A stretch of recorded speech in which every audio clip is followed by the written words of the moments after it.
Afternoon, everyone. We are so happy to have you today. My name is Dr. Michelle Meggs, and I am the Executive Director of the Women and Girls Research Alliance. And I want to welcome you to our webinar today, Addressing the She-cession, Getting Women Back to Work. Just so we're all talking the same language, I want to talk just a little bit about the She-cession before we get started, so we're all in the same lane. According to Dr. C. Nicole Mason at the Institute for Women's Policy Research in Washington, D.C., the She-cession is an economic downturn where job and income losses are affecting women more than men. The term She-cession addresses the disproportionate impact of this economic downturn because of COVID on women. More than 11 million women have lost their jobs, and over 2.65 million have left the workplace since February 2020 because of caretaking needs or an inability to find work. As a result of COVID-19 and its impact, in the United States, there were record job losses, historic job loss claims, the shuttering of small businesses, the destabilization of workers, families, and communities. What we have learned is that COVID exposed the fragility of many systems in American society, economic, health, and care. Today's discussion, Addressing the She-cession, Getting Women Back to Work, will talk about one of the strategies that will help women recover from the impact of COVID, and that is education and job training. Today, we have four fantastic women in their own right who will talk about the She-cession, try to say that 5 times fast, the gendered impact of the economic downturn, and some of the challenges and solutions for women reentering the workplace, right? So these solutions we're looking at helping to improve women's long-term earnings, economic security, and career advancement. So I will briefly introduce our panelists and then have them talk a little bit more about who they are and the work that they do here in the Charlotte-Mecklenburg area. On our panel this morning, we have Dr. Fatma Ali, Dr. Dana McDonald, Mrs. Deidra Sheppard-Calloway, and Ms. Latoya Foster. So Dr. Mili, since you're first on my screen, I'd like to start with you. If you would tell our audience more about who you are and the work that you're doing at UNC Charlotte. Thank you so much, Dr. Meggs. Good morning, everyone. Happy to be here. My name is Fatma Ali. I'm the Dean of the College of Computing and Informatics at UNC Charlotte. And so the college is one of the largest colleges of computing in the nation, but also it is the largest in North Carolina. It graduates more than a quarter of all IT graduates, and it graduates the largest number of women. It also has the largest it graduates the largest number of African American and Hispanic, a diversity that we're very proud of, but also know that we're not there yet. Wonderful. Next, Mrs. Deidra Sheppard-Calloway, if you'd like to tell everyone who you are and the work that you're doing. Sure. Thanks for having me. As been described, I'm with the Urban League of Central Carolinas, and our mission is to advocate for and equip African Americans in all underserved communities with the tools to achieve social and economic equality. And with that, and how we do that is by offering a number of workforce development programs so that we can be able to better train and upskill individuals to be able to be competitive and be able to get those high demand jobs out here within our city and within the region. And so we focus on men and women entering into the trade space. So we have our program, it's called the Career Bridge Program. And under that, we have a number of programs, i.e. HVAC. We did offer fiber optics. We are now kind of moving into the allied health space, and we're hoping to get individuals to work in the medical coding, medical billing. And we've just entered into the IT space by offering our new SAP training. Wonderful. Thank you so much. You're welcome. Dr. McDonald, would you like to share about who you are and what you do in the community? Thank you, Dr. Meggs, and thank you for having me today and on the panel. So I am the Vice President of Talent Development at Goodwill Industries of the Southern Piedmont. And so many people are familiar with Goodwill because of our stores. But the thing I always like to share is that the revenue generated from the stores actually funds our mission. And our mission is all about workforce development. Our mission is all about providing job skills for individuals. In particular, in our Goodwill, we focus on preparing people to enter arenas and jobs where they can earn family sustaining wages. So this is not just about a job, but this is about that job that's going to help them sustain their families and prosper and thrive.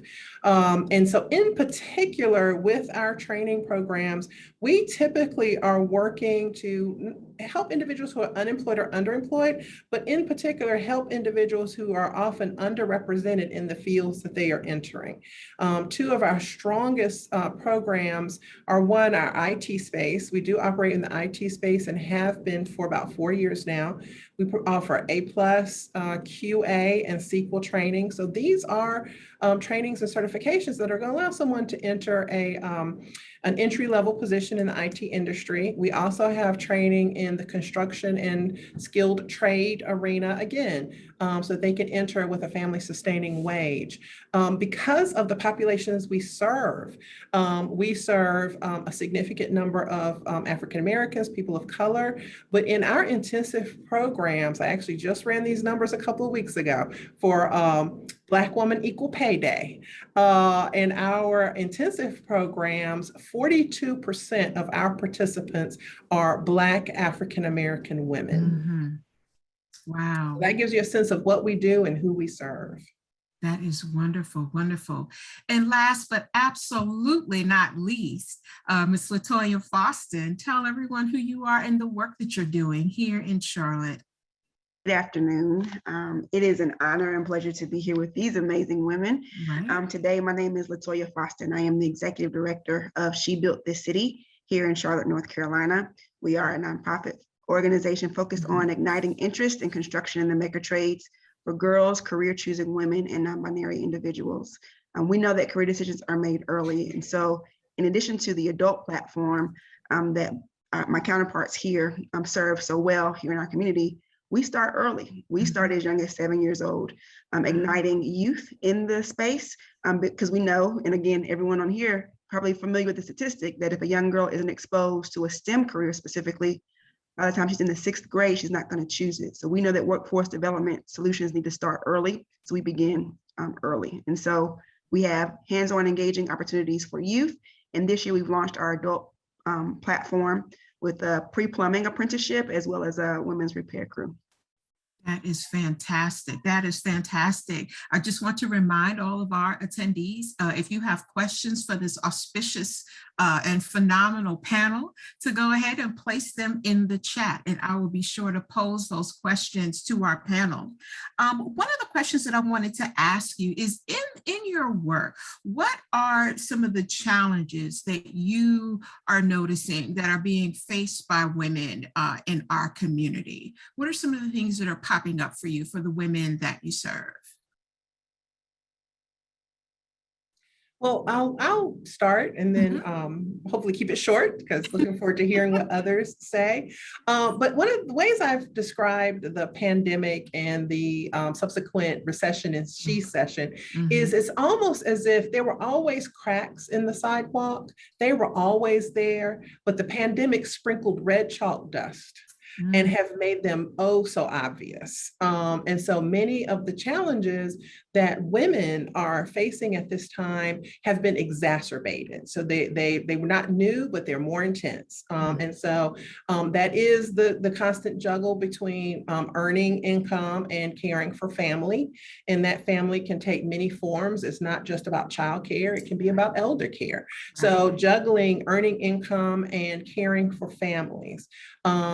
Often women, especially women of color, are in what we now call essential jobs. They weren't called essential jobs before the pandemic. We knew they were essential. And so often they are in those jobs that may not have the benefits, may not have the structure that they need to support themselves and their family, and then navigate an environment that is dangerous. It's dangerous to our health. And so how do we do that? How do we keep ourselves safe? How do we keep the ones we love safe and still earn an income?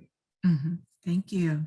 Yeah, I would echo what Dr. McDonald just said. I mean, let's face it, women and women of color in particular have been hanging on by a thread before the pandemic. And it's, I think, the reason why it's hit us so hard. We as women have always been the front line of defense for our families and the ones who have sacrificed the most. And so we were asked to be momming and educating, and like Dr. McDonald said, taking care of elder parents and aging parents, working all at the same time, and in many instances in the same place. You were at home taking care of all of that. And it just, this label of having to be strong, I think a lot of us buckled. And many conceded that this work-life and now work-life integration is just too much.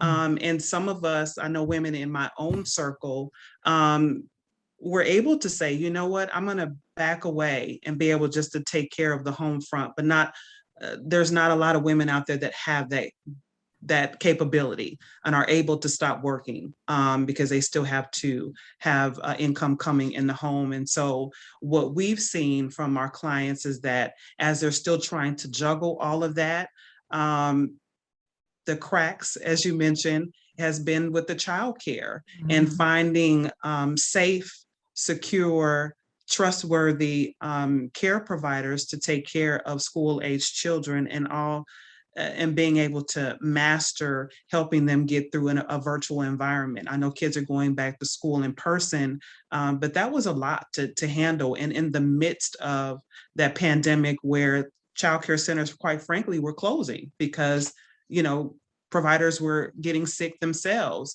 And the system isn't in place for corporate America to be able to offset that care. Where is that help? And when you're dealing with a patriarchal, you know, society, or both the nonprofit and public, it's like they don't understand and what systems need to be in place to be able to support women that are trying to do both. So I'm sorry, I'll let somebody else speak.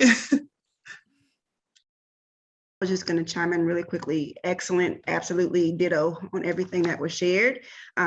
Piggybacking on what Ms. Deidre was just saying is that, yes, there are those social factors that were there and present, but I would also push and say lack of employer responsiveness to what it takes to make it happen at home. And I think we're starting to see organizations that are a little bit more flexible and say, you know what, if you need to work from 10 p.m. to 2 a.m. because that's what works best for you, get your job done. Like, we're starting to see that a little bit more, but by far and large, the lack of responsiveness is like, I can't work these traditional hours. I'll get my job done though. And so how can you meet me somewhere in the middle? Exactly. If I may, obviously I agree with everything that has been said. And for us, when we think about, we have three constituencies pretty much that we are serving, and that's the students. And as soon as COVID-19 happened, as you mentioned in the introduction, Michelle, it really shed some light on some inequities that were kind of hidden. And in many respects, the campus is an equalizer for our students. Where they come in, they have the same facilities, the same access, and so forth. And once we sent them home, we realized how much they were sent to completely different environments. The other constituency is faculty. And in many respects, we think that faculty are the most privileged people in this institution. And we were stunned to see how much women and men faculty were under completely different conditions, and in a way that we could not deny. The number of publications, number of grants applications, number of books, all of these concrete productivity measures reflected very quickly how much once you send them home, they are not an equal environment. The proportion, the number of publications per women dropped, whereas the number of publications per man increased. And I know this is schematic in a way, and I started collecting the publications on this, and they divided up in many different ways. Also, race is an important factor. Black women are the most affected ones. And then you start dividing up by number of kids and the age of the children, etc. And all of these just confirm the fact that everything that happens at home is disproportionately allocated to the along the gender lines. And if I may add another quick aspect, mostly around our staff.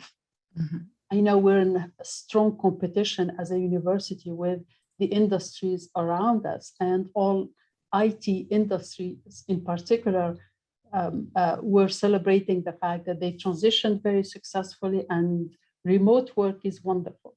But remote work harms women in the sense that they're not, once they're home, they're supposed to do the 3 and 4 jobs at the same time. And I think we have to be very careful about that. That's awesome. Awesome question. In terms of, we have a question from the audience is asking, how does each organization help women reskill who are currently employed, right? And so there's a sense in which during this pandemic, people have had, some, not all, women have had the opportunity to kind of reflect and regroup and figure out how they need to shift perhaps their career trajectory, how they need to reorganize their home lives because of them being home managing children or managing elders or managing those in home who have health conditions, right? Dr. Mili, you talked about the productivity issue, right? Because there's productivity across the board, right? Regardless of socioeconomic status, there's an issue around productivity, regardless of career, and that it impacts women more.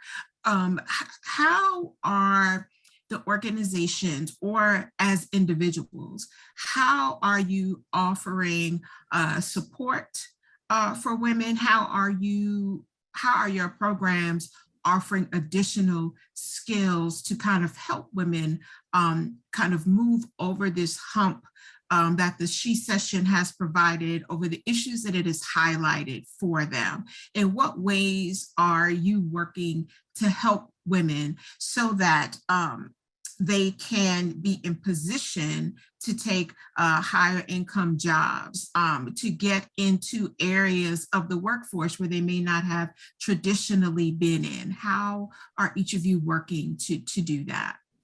And you can answer in any order. I think that we're starting to make that shift. Primarily, the majority of our clientele had been young men, varying between 25 to 44. And now I think we're seeing that, as you mentioned, that people are having or needing to make this shift and pivot. And so we're wanting to be able to provide that exposure and awareness to some of these non-traditional roles. As I mentioned, with the SAP and the lack of seeing brown faces in those spaces. And so making sure that they are equipped with the skills and the training to be able to compete for and get those jobs. And when you're looking at something like that, that also offers the opportunity for them to be able to work remotely. They don't have to go into a brick and mortar and work from 9 to 5. To Latoya's point, you can be able to set those schedules, maybe working later in the evening, overnight. And it's interesting, I just had a conversation with a financial institution, and they were talking about the need for having appraisers. And so surprisingly, even through the pandemic, people were still buying homes. And traditionally, when you see an appraiser, it's typically a white male, maybe late 50s or so, and you're not seeing folks that are of color that are doing that. So here's another opportunity where you could possibly set your own hours and be able to go out and appraise a home, maybe 1 to a day, and that might account for, enough money to withstand and hold you for a while. So just trying to really shift as an organization and think about and be creative about those roles that are out there that could be able to, one, provide the sustainability, get above that livable wage, and still be accommodating for women to be able to get to work easily and support their family. And with the medical coding and billing, the same thing. A lot of those jobs now are remote. And so we're just trying to make sure that we are keeping our finger on the pulse of those employment opportunities that can lead to and generate income for women. Wonderful. So I will say, in terms of the opportunities to train while they are employed, we actually, because we serve both unemployed and underemployed, several years ago, we had transitioned to having a mix of evening training as well as training during the day, trying to provide as many options and flexible options. And so that actually played out well. Over the last year plus, that our IT training and our construction and skilled trade training are all night programs. So you can have a job during the day and work at night. Now, then we add on, well, what about being in person? That added an extra layer of challenge. Fortunately, we were able to pivot. So we pivoted in March and initially took all of our training virtual, and then began to think about what did we need to do in terms of a hybrid model. So something like IT training, taking that virtual, while it may not have been ideal in some areas, you could make it work, and we are still making that work. The construction and skilled trade area, however, some of that's very hands-on. I mean, there's only so much you can do virtual. What we've been able to do there is, because that basic construction training does have a lot of content that's knowledge-based, just some basic things you need to know before you do the hands-on component. So that we're able to do virtually. But then we really started to leverage technology. We've used simulations. We have software that can simulate basic construction, HVAC, plumbing.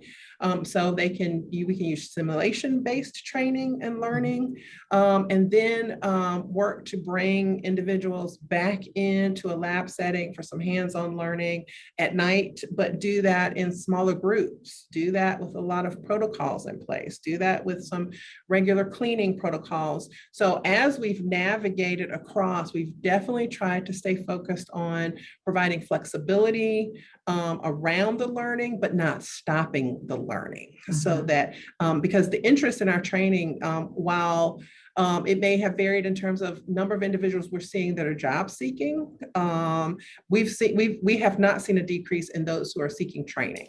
We have not seen we've actually seen an increase in some areas of where people wanted training. So much to your point, Dr. Meggs, about people reflecting and wanting to pivot. We've continued to see an increase in the percentage of women who are in our construction and skilled training. We're seeing a steady increase.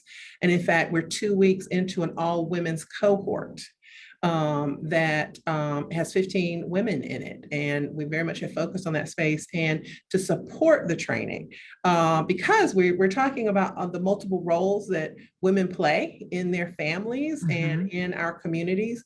We actually are wrapping around them with additional supports. So it's paid training. So one, that's financial support. We also are wrapping around with other financial support that they can use as they see fit. If they every month we have a certain amount budgeted. Do they need it for childcare? Do they need it to help prepare dinners, for their families? Do they need it around food and nutrition? And so for this group in particular, we were really intentional to recognize that they may need flexibility in the support we provide them while they're learning. Right. Dr. Mili, if I may ask you a question, I know that there is a program with Central Piedmont where those students are able to transfer in to the CCI program, which is really fantastic because it puts women into the tech industry in terms of, cybersecurity and even entrepreneurship for those women who are so inclined. If you can you kind of talk about how these programs in tech are helping women who are interested in that aspect in terms of maybe they can go to CPCC and get the training and transfer. And also on top of that, how does this work for women who are marginalized for several reasons, including women who may have been previously incarcerated? We have a question in the chat.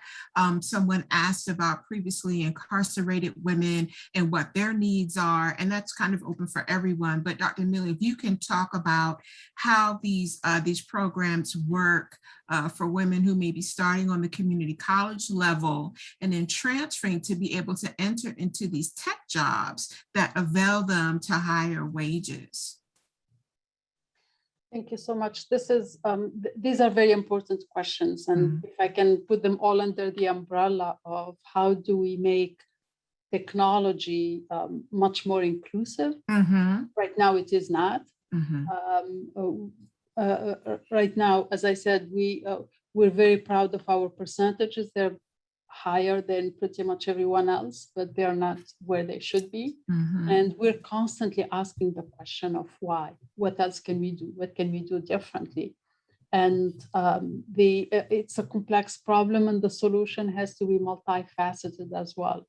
So we're looking at it, of course, in terms of the culture within the college, in terms of the awareness and education of our faculty and staff, of our own education, and so forth. We're looking at it in terms of curricula that we're offering.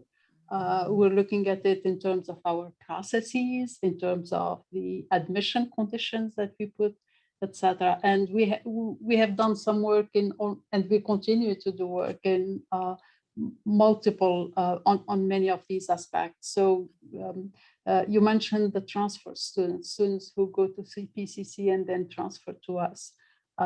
UNC Charlotte in general, and CCI is no exception, has a very large number of students who start in CPCC and transfer. And for economic reasons, it makes lots of sense. As it happens, most of the transfer students who come to us don't start in STEM. They start in many different areas, and then they transfer to us. And their success rate is as good as anybody else. Our faculty are very much, our pedagogies are, we do everything to make sure that when we design, we don't design with the 18-year-old who is first year in college in mind, but we design for that broader student population. The advising, the mentoring, the tutoring, we have a number of programs that really are designed around the students. When COVID-19 hit, we, like everybody else, looked at the numbers of who lost jobs. It's more than 60% women, I think. And also the African-American and Hispanics were overrepresented in those who have lost jobs. And for us, it's here we are, we're saying that our college is not sufficiently diverse, but here are people who suddenly have lost their job and would be interested in a new career. We worked on it mostly from the postgraduate angle, because that's something that we already had a number of things in place, and very quickly put in place online postgraduate certificates for people whose bachelor, who are interested in mostly upskilling. We also have a certificate. Unfortunately, it just got approved because we have to go through a number of approval processes for those whose bachelor is in a completely different discipline and are interested in getting into computing. Wow. We're also at the undergraduate level. We are in the process of designing a bachelor degree in cybersecurity that takes cybersecurity not strictly from the technical point of view, but from the legal, the psychology, the policy point of view, because there's lots of need for work there. And thinking about it in terms of who would be interested in this, and it doesn't have to start from coding, and really trying to diversify our offering as much as possible. And I'll mention one other thing that that we have done is pretty much look at all of our processes of admission. When students apply to get admitted, what do they need to provide? And does that make sense? And is that needed?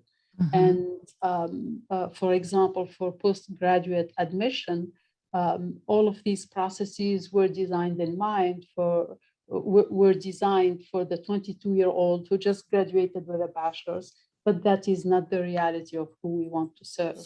So we have been revising all of these and make sure that we're much more, again, we design them around who we would like to serve. And a letter from your faculty member doesn't necessarily make sense, but a letter from a supervisor would be much more appropriate. Thank you. Latoya?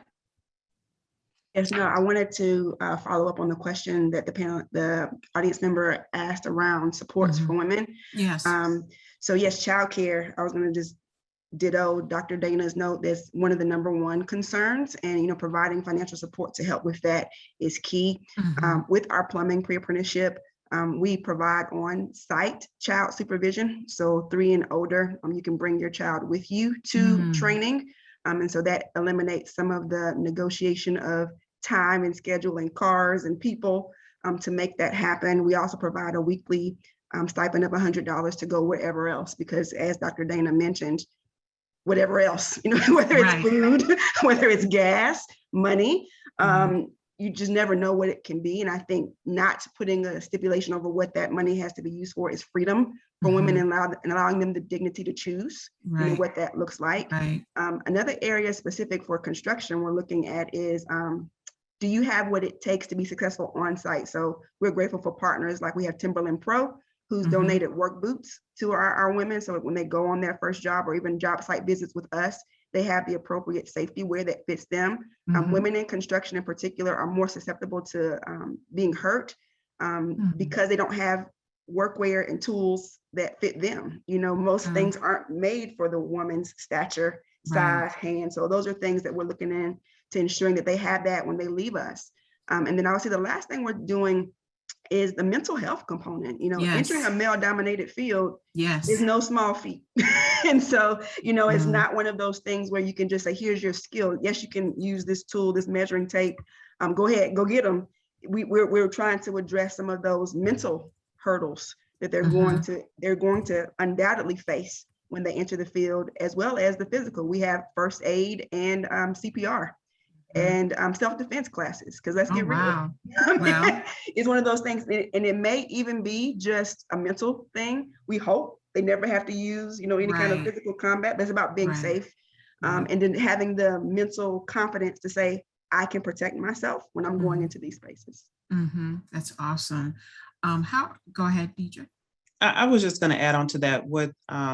We were fortunate over this last year, and we're actually concluding our last HVAC class for the summer. And as a part of that, we also offer stipends. They were paid $15 an hour to go through training. At the conclusion, we equipped them with a brand new laptop. They had their tool bags and tools that were relevant to the training that they had just completed. And we also provided them with a Amazon gift card. To your point, they could be able to, you can order groceries now through Amazon. And so just all those needs that they might have. So those were some of the ways that we wanted to support and ensure that people were able to at least be able to remove some of the stressors and can concentrate and focus on being able to go through the training. And we also did a little bit of the hybrid, but a lot of it was spent on, like Dr. Dana said, with the simulation, we had implemented Interplay, which was a 3D simulation, so they could go in and really see what those HVAC units look like and have that hands-on opportunity. Thank you. Does anyone want to add to that before I move on to the next question? Okay, fantastic.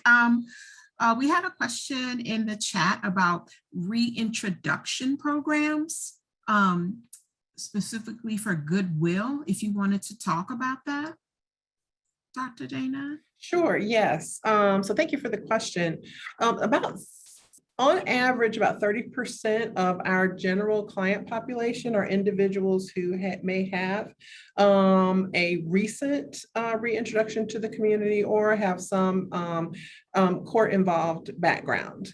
And so, yeah, that's an area that we've worked in for a number of years. And now we actually have a fantastic partner that really specializes in this area. So actually, they are with us in our building, and of course they are with us virtually as well, but Center for Community Transitions, we partner closely with them. So individuals who are recently incarcerated and are coming back into the community, as they enter with us as a client, we will connect them with the Center for Community Transitions, who on the front end really engages them both in group training around employability skills and preparing themselves. How do they handle that job application process and some of the questions that may come their way, and preparing them to be able to field those questions, but they also work with them on an individual level. Again, preparing them, not only the individual, but also providing support and services to the family as those individuals re-enter the community. Fantastic. Latoya, did you want to add to that?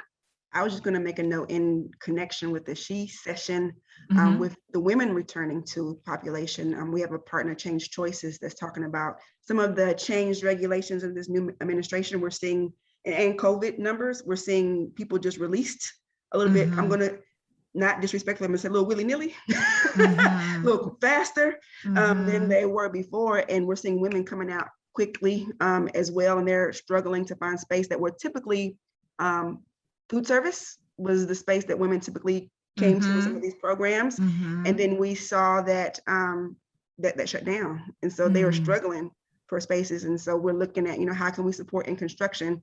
That's an equal opportunity employer, you can excel there. So just in connection to it, we're seeing more women being released now. And we're looking at ways to get them employed.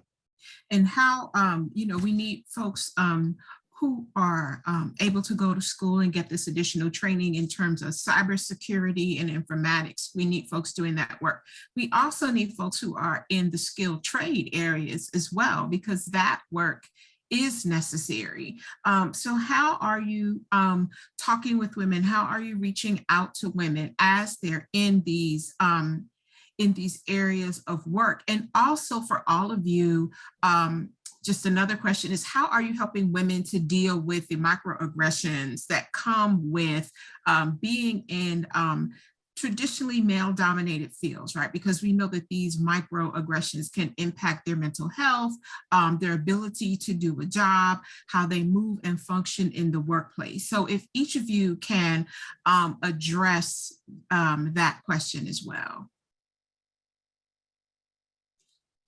Well, I'll talk a bit about how we work. And for us, that really is a combination of preparing the individuals, but also advocacy work. So in partnership with all of our training programs, I have another team, our employer engagement team, who is really the employer-facing group that is working with employers, reaching out to employers, building relationship with employers to bring them to the table to hire the individuals who complete our programs. So really coming at it from both angles. So if we start with the women in the program, I mentioned that we are in our second week of an all women's construction cohort, basic construction and HVAC cohort. What we're doing with them is from the very beginning, we're bringing women in from the industry, women who have been in the industry long-term or newly in the industry, but really bringing them in to talk about the reality of the industry, but then also to mentor these individuals and really build a support system around them, so that we recognize that getting the job and being successful in the job can sometimes be two different things, especially if you are entering an area that you as the individual are underrepresented, you're not visible, you're not there. And so if we talk about women, they're entering a male-dominated arena, really, one, giving them the support system before they even get there. One of the things that we have done with this group, and we actually had a session last night where we called it Women Talking to Women. And so, we're fortunate to be able to also have a woman instructor. And so really from the very beginning, having those conversations, talking about having that support system before they even enter. What we're doing on the employer side, that's where it's the advocacy work and talking to employers to build their awareness of what microaggressions are and how they may show up in the workplace, and really doing that advocacy work, but also building allyship. So as in both of these arenas, IT and construction and skilled trades, we are also helping men understand allyship. What does that mean, and how that's a powerful intervention in not only supporting these women, but also raising awareness around microaggressions. Awesome. But for us, whereas we don't have a comprehensive plan in supporting and kind of that formal mentorship, what we do have is women who have successfully completed our program, that it's that motto of what they see is what they'll be. And so making sure that we are encouraging them to reach back. And for those ladies that are in the cohorts, end up creating this organic kinship. And so that they can begin to support each other. And then from a staff and personnel perspective, I mean, we have our case managers, we have our job developers that are women and can just naturally kind of step in and nurture and have those conversations with them to make them feel comfortable and be able to provide that rah-rah and cheerlead for them so that they can continue to go on and succeed in the program.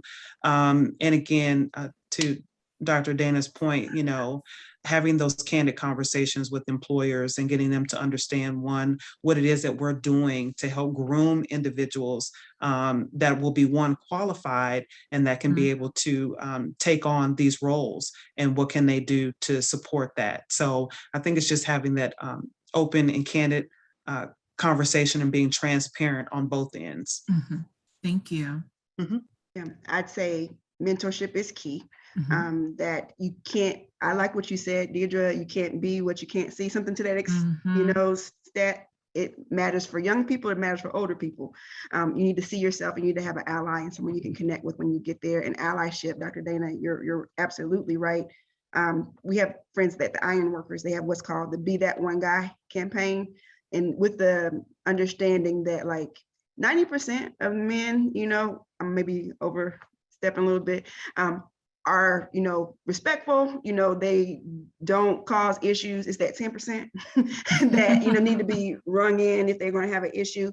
And so putting the onus of the other men to say, you be that one guy, giving them the language, giving them scenarios to say, you can call it out quicker and faster than HR can. So you handle it. And so Be That One Guy is a campaign that they're doing that we support 110% to say, like, yes, let's build this culture from within, and that you hold your brother accountable for the kind of language and the respectful space you hold.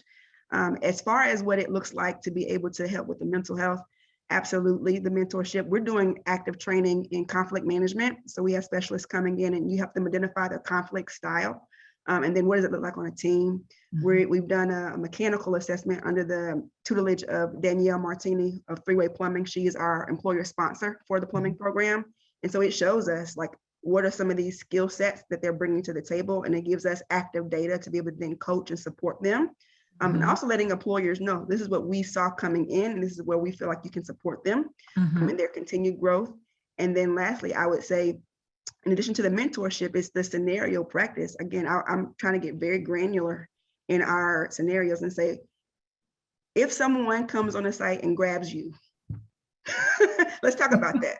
You know, what are you going to do? Right. And then what are your resources? Who in HR can you go to? And what are you going to say?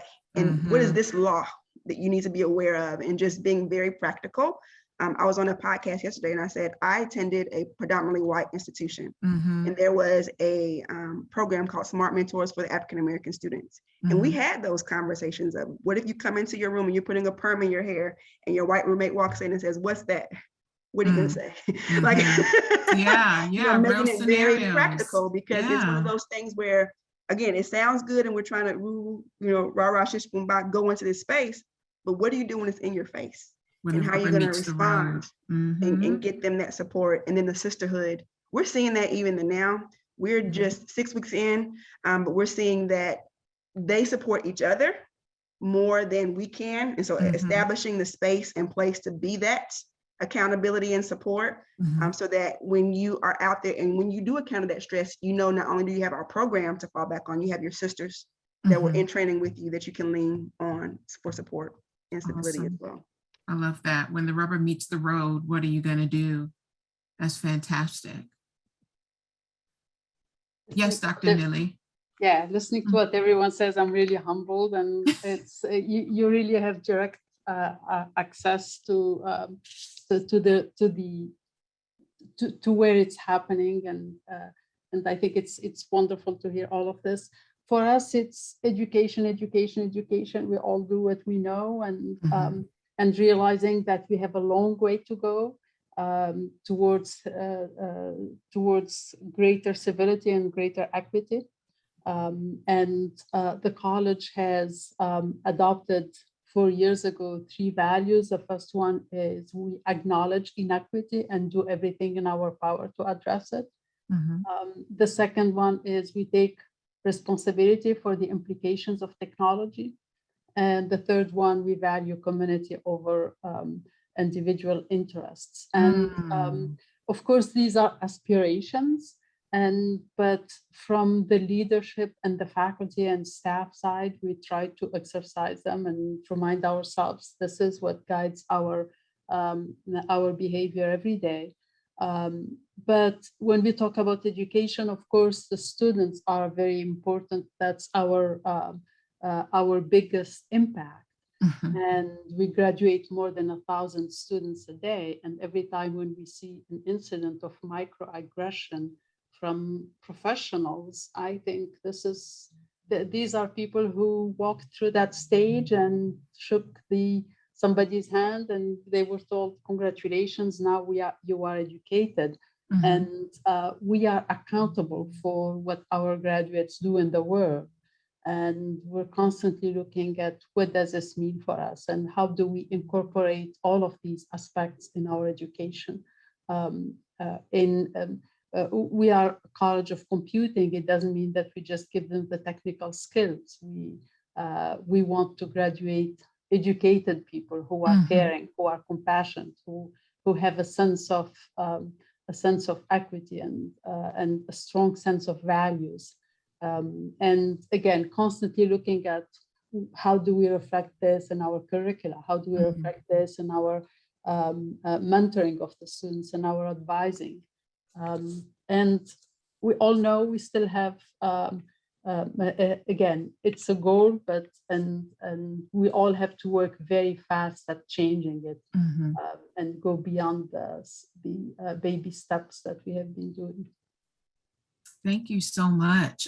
In our last few moments together, as a kind of call to action, if you will, if each of you can just briefly say or offer, how can the community work together to help you do the work that you do? Right? How can we kind of amass additional support in various ways to help you do the work that you do? If you can respond briefly to that, and I'll ask Taylor to go ahead and post that brief poll as we focus on this final question as a call to action. How can the community help you as you do the work that you're doing?